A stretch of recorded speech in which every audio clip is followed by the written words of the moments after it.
really bad. Do it to him. Do it to him. Hard stick right here, shit. Hard stick. Ooh. No. Get off. Right back on. That's it.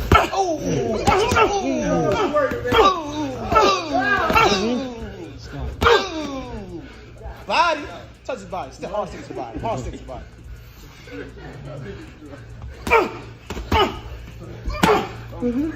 Ooh. Oh, break it. Oh.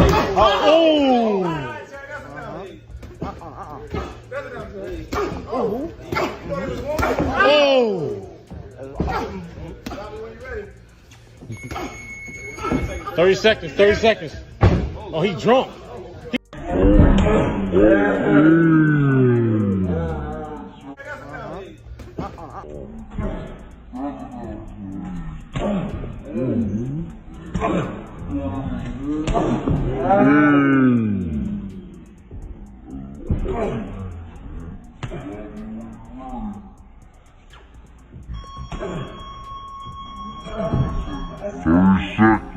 Seconds.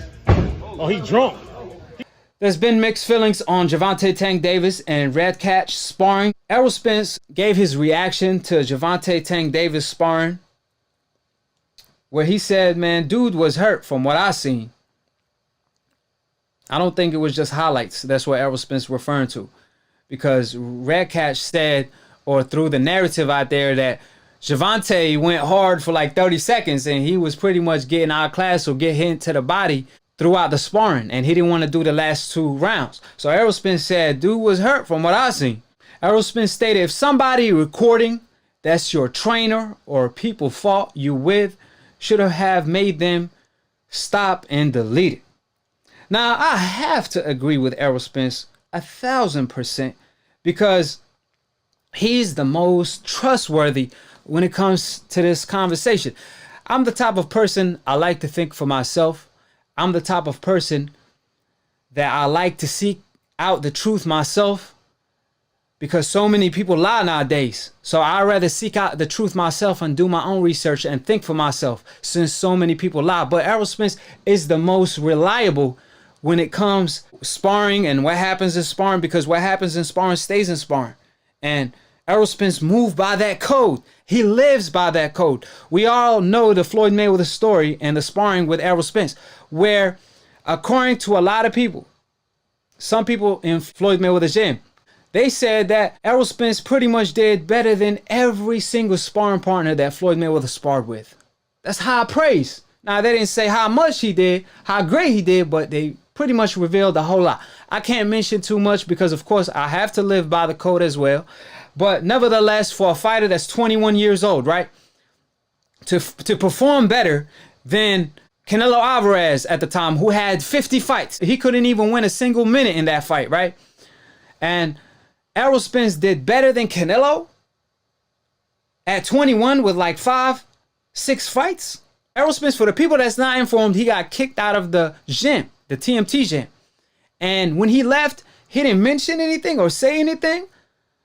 It won't even be clout chasing because he had every right to. He had every reason to speak out and say, hey, listen, man, I got kicked out of the Mayweather gym. And then when they asked him the $1 million question, why? He said, I was doing too great. And he could have actually revealed what happened and made a whole lot of clout at the time. But being the real man he is and the character that Errol Spence is, that's why I respect how Errol Spence carry himself. That's why his nickname is The Truth. So being Errol Spence, he didn't brag or boast about it. It's like another day. You know what I'm saying? I do this daily to sparring partners. You can ask AB. Anybody can get it. Call me the Can Man. And you can ask anybody that sparred Errol Spence. Africans, Americans, Dominicans. He always tell you, iron sharpen iron.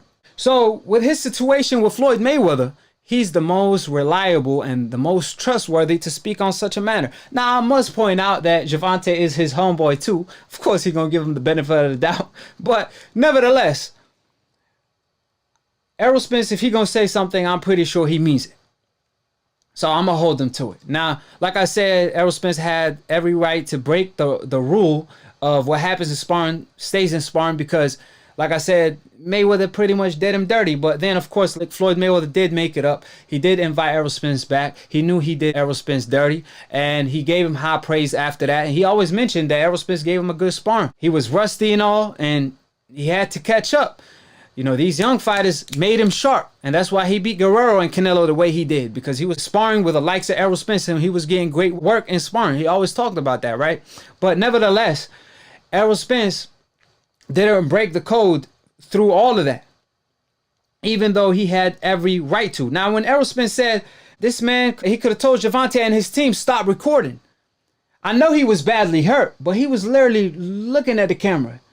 And he was smiling. So I don't think he was that hurt where he was in conscience where he at or he was being recorded. They knew he was being recorded. So if he had a problem with it then, he should have told Gervonta Tank Davis' team, hey, listen, man, I saw y'all recording. Delete the footage, because what happens to sparring stays in sparring. That's how Redkach should have treated it. Matter of fact, Redkach, if he wasn't so badly hurt, after the 4th round, he should have pulled out his phone and said, hey, ain't no dipping. We doing a 5th and a 6th round like we agreed. You ain't about to make a fool out of me and record me and then dip and act like you beat me up the whole night if that was only 30 seconds highlights. But like I pointed out earlier, if you're a fighter that's not in shape, I'm going to keep it 100.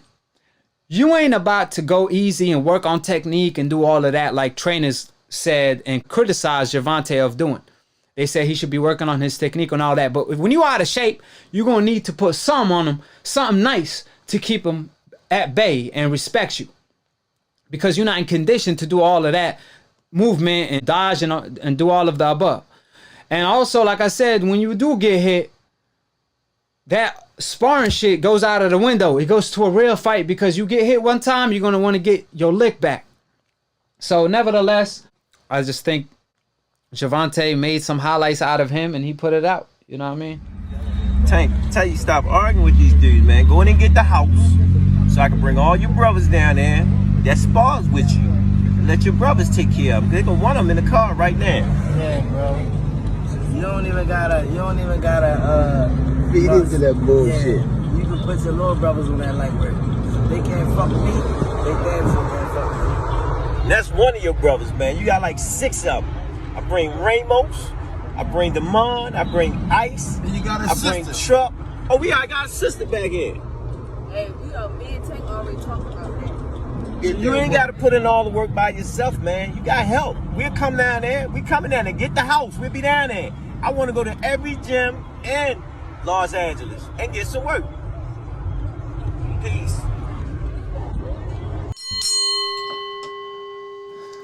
Split Decision episode 44 is over with. Subscribe below if you're trying to get smarter by the minute. If you're trying to get dumb about a second, don't. And listen to these decaf, aka dumb casual ass fans that don't know ish about boxing. Word to Roger Mayweather. May he rest in peace, inshallah.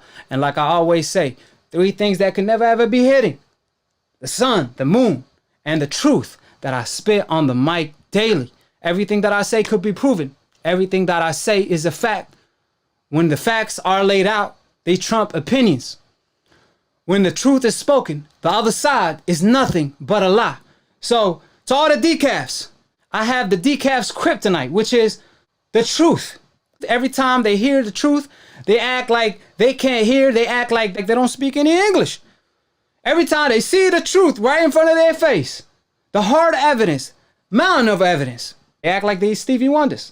I bear witness there's only one God, Allah, and Muhammad is his final messenger. That's what I said, Larry, on the bungle fight. Thanking you. They call me the problem, but you could call me the can man, because anybody can get it. Africans, Americans, Dominicans, Mexicans, anybody can get it.